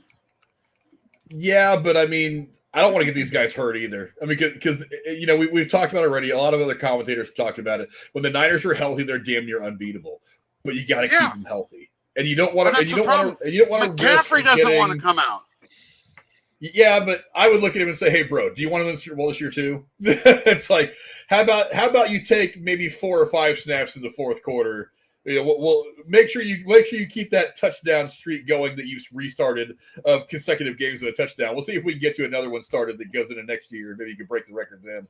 But for the most part, I don't see them getting a big lead and then still running the team out there and risk getting them hurt. Especially got Trent Williams. You don't want to get Trent Williams hurt. Debo got hurt again. You get these guys hurt, and then next thing you know, it kind of brings us back down that mountain a little bit. And we don't want to have to be down that mountain. We don't want to risk losing anybody for the playoff run. Right. So I think it would be – now, I know these guys want to go out there and play, and I greatly respect that. But I look at them and say, hey, guys, we're up by 21 points over a team that we're going to crush anyway. Pull it back. Let's save it for next week against Baltimore, which is going to be an important game. Let's save it for, the second week of the playoffs when we're going to have to play either a Dallas or a Philly or one of these other teams that is going to be a game that we have to win. Let's be healthy for those must-win games. If we've already got the division clinched up at the third quarter of this game, fine. Let's pull back a little bit. Let's keep these guys' legs fresh. Let's keep them healthy. And let's remember that the more important games are not this week. The more important games are 2-3 weeks down the line that we have to win, because if we don't win those, the season really ends and we go home. Stay healthy for those games.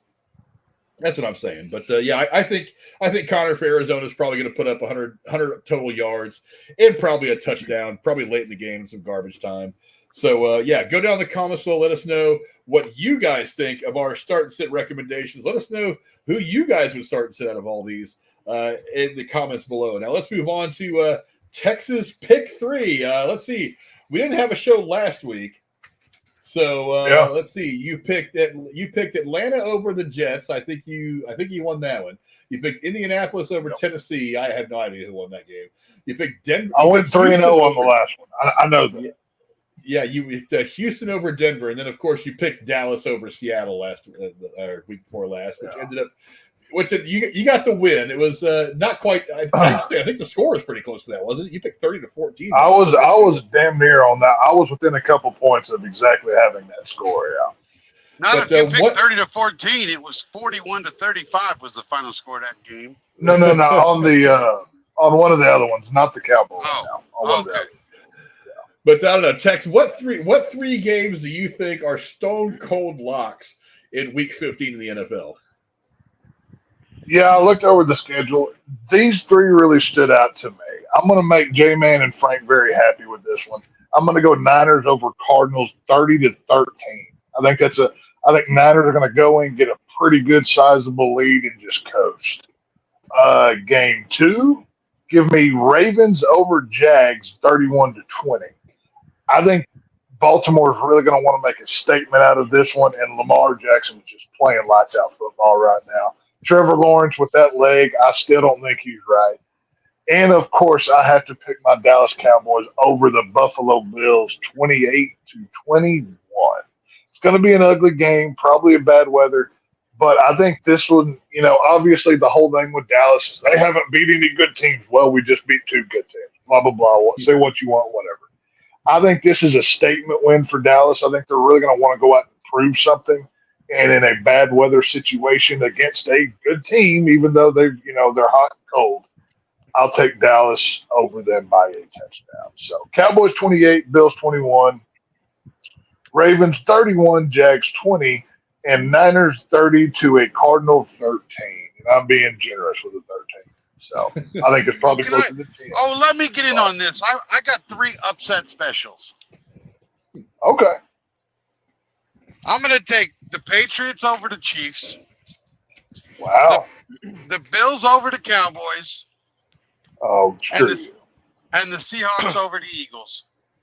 Hold on. You got New England over Kansas City. And what else? The Bills over the Cowboys. And the Seahawks over the Eagles. Bills and Seahawks. That's a pretty.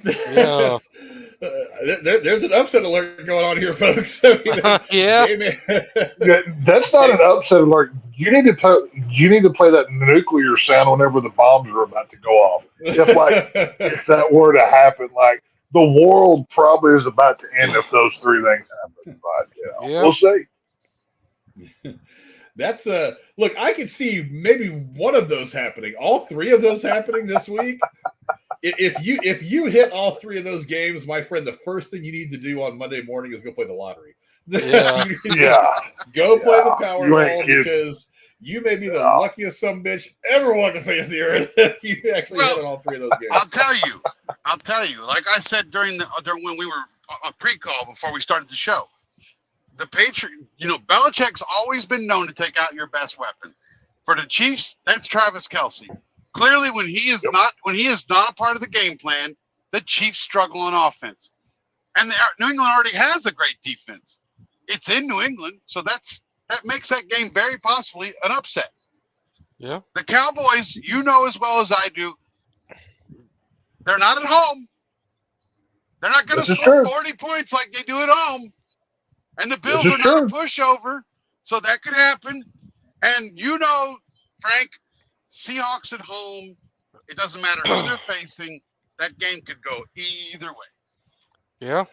Yeah, I feel like of those three, the one that's most possible is Buffalo over Dallas. But all three of those are a bit of a stretch, I think. Yeah. And honestly, it may not even be an upset because who's favored in that Buffalo game? He's stretching so far. He just pulled an ACL. That's what J-Man just did. He needs to go to the hospital. Okay, he needs ambulance help at this point. But I think Buffalo is favored by 2.5. I think is what they set it at right now. Really? But Buffalo's I mean, 2.5 point favorite. I think it is. So then it's not an upset if the Bills win. They are 2.5 favorites. I'm looking at it. Yeah, I thought I saw 2.5. Are they really? I don't agree with it either. I think Dallas should be favored even being on the road, but I think weather's going to play a lot into this game, and yeah, we'll see how it comes out. I would can tell you imagine. one, I would I'm taking imagine the Dallas under, would be though. given like 3 to 5. I'm taking the under, though. I'll tell you that much. Isn't it set at 50? 51. Jesus. 51, yeah. I knew it was close, yeah. If they were playing in October, maybe. No. You're talking about December football in Buffalo. I don't know. I mean, for my score 28-21, I've got them at 49, so technically I've got the under as well. So, yeah. That's a whole lot of rushing touchdowns if the weather ends up becoming a factor. By the way, it's not going to be snowing. According to the forecast, it's 50 degrees, 30% chance of precipitation, and it winds out of 13 miles per hour. So chances are it's not even going to rain either. Right. Right.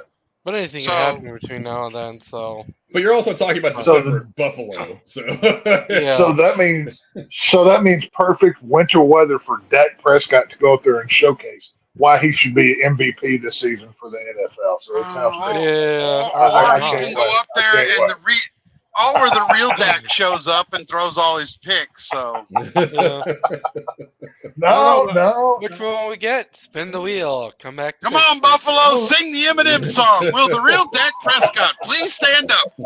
Well, I know if I'm picking a winner for that Dallas game, I'm going the Bills 24-20 over Dallas. Oh, ye of little faith, my Lord! This is just I'll pray for y'all. Y'all need help over here. I don't know, Marcus. What do you think? Everybody else has chimed in on Texas picks. I mean, do you think that?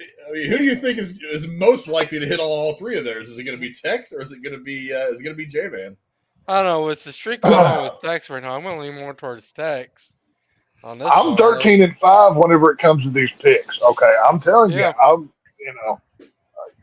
I think I think New England's going to be the only hard one to actually tell.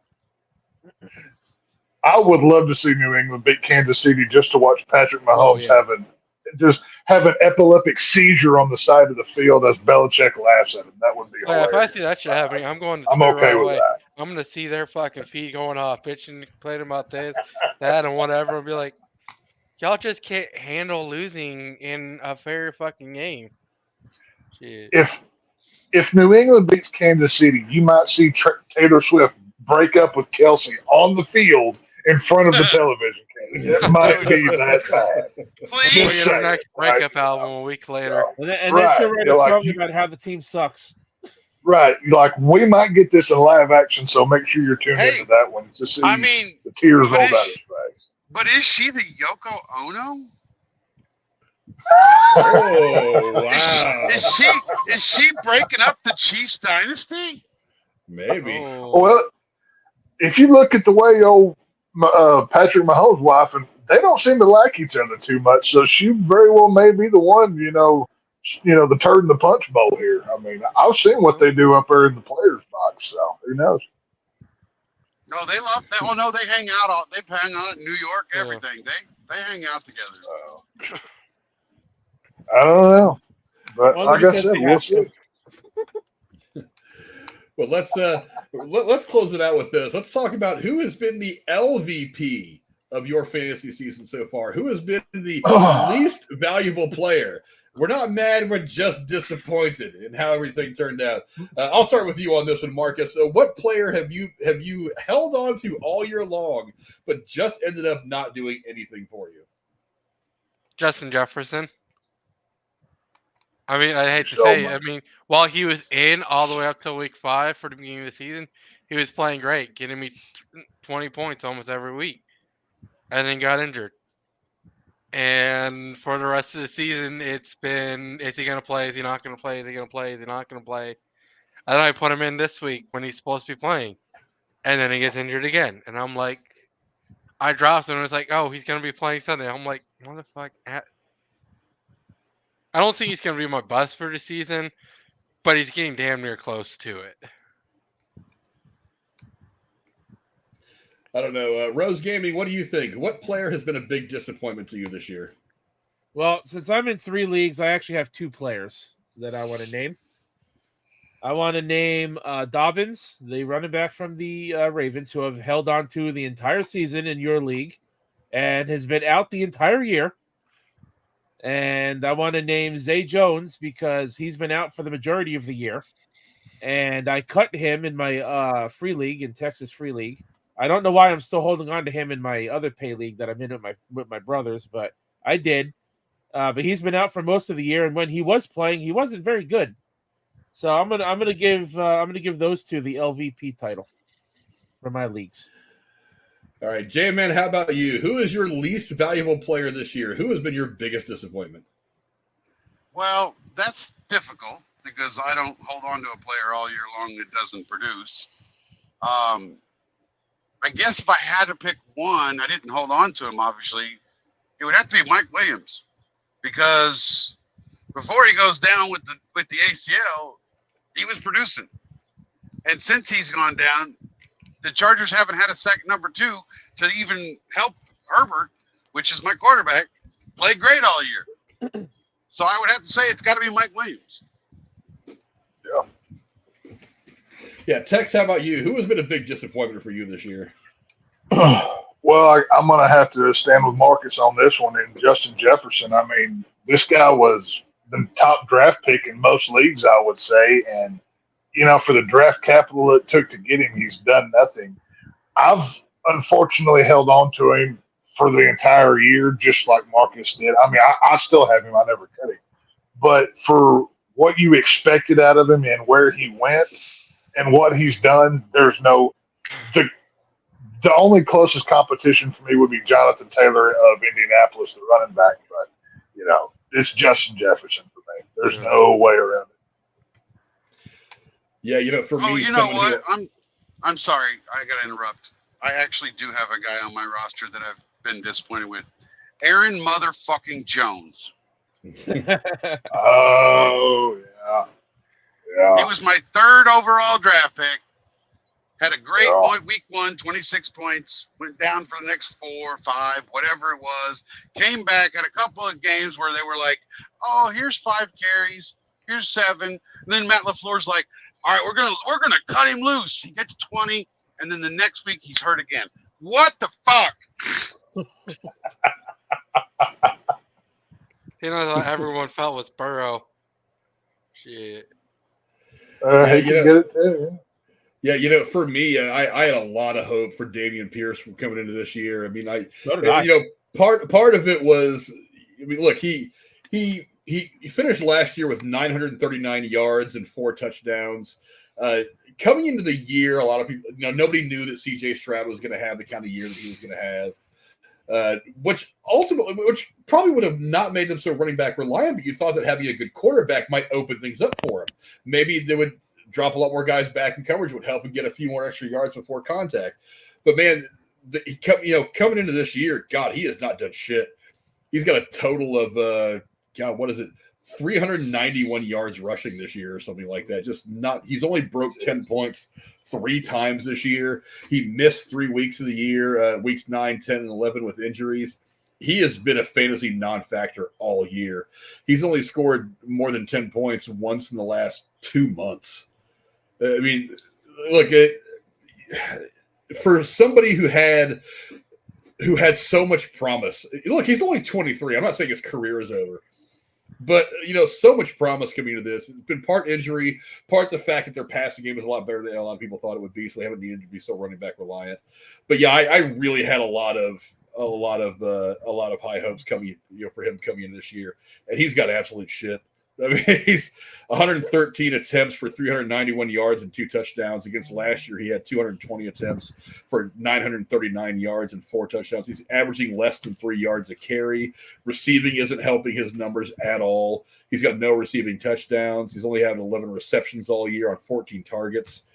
I mean, last week, he had 9 yards on 4 carries in the game against the Jets. He caught his only target for a loss of 2 yards through the air. It just has not been good. And then, of course, Devin Singletary has been there to take some snaps from him. It just has not been a good year for Dameon Pierce. Now, I'm not saying that he can't rebound next year. Again, he's only 23. He's in his second year in the league. So there's promise there. But, man, I had high hopes for him, and he just didn't hit any of them. I actually had Pierce in Texas League, but I only held on to him for like 3 weeks because he wasn't doing well. Yeah, I kept him for quite some time, hoping that he was gonna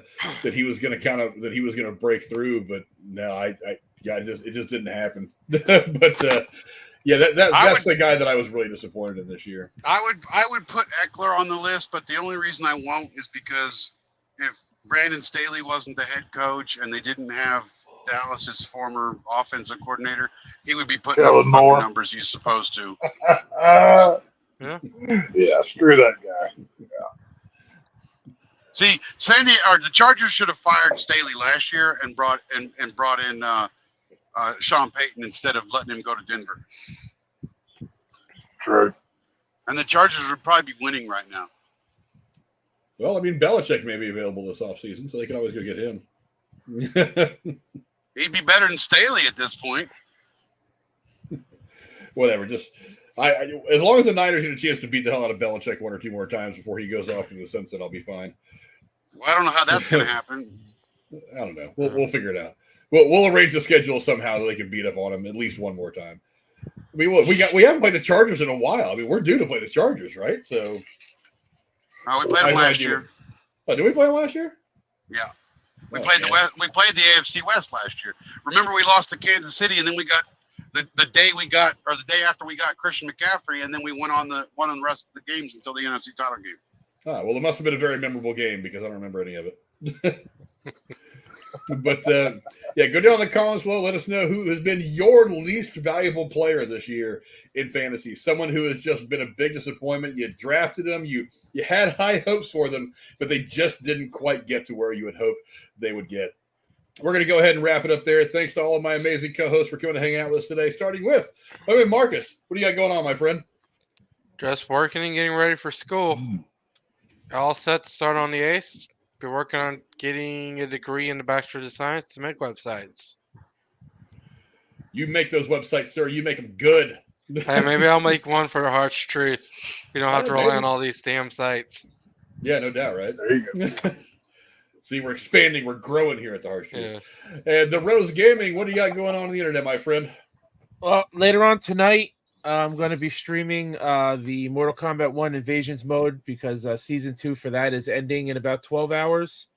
I'll be streaming the start of Season 3 of Invasions mode for Mortal Kombat 1 on Friday. The Pokemon Scarlet and Violet DLC just came out, so I'll be doing that tomorrow night.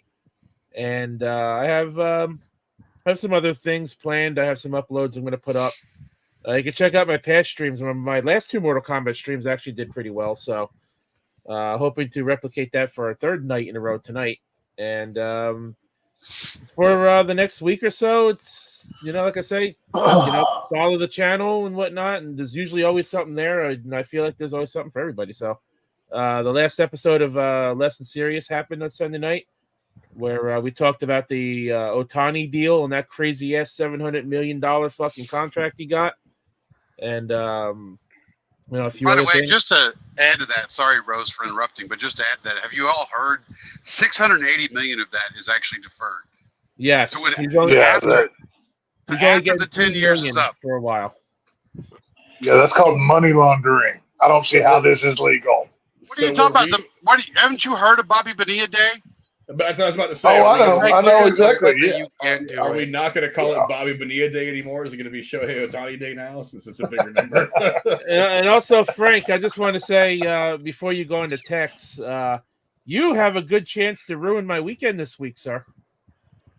Yes, I play you in the first round of the playoffs in our sleeper league this year. So, And you also play you me in the Texas Free League. You have a chance to keep me out of the playoffs over there. ooh, nice. Let's one can only hope. Fingers crossed. Fingers crossed. Frank is the spoiler for the weekend for the Rose Gaming over here. I love Yeah, he could kill two birds at one stone, literally, this week.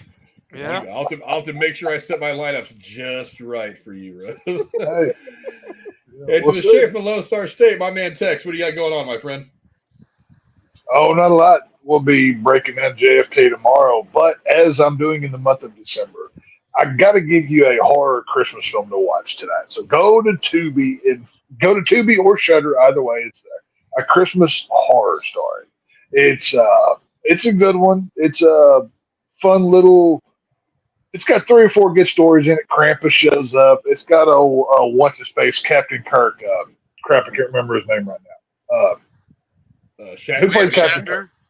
William Shatner. William Shatner plays a DJ in the film.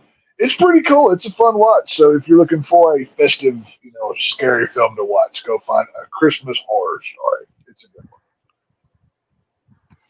And to our good friend Jay Man from KC, he is roaming the roads of America, delivering all the goods to us. What do you got going on, my friend?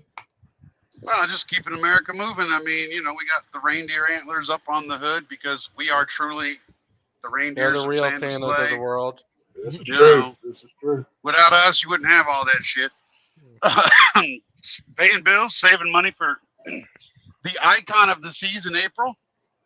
Going to be the largest cruise ship in the world. It set sail actually in January, but I'll be on it in April.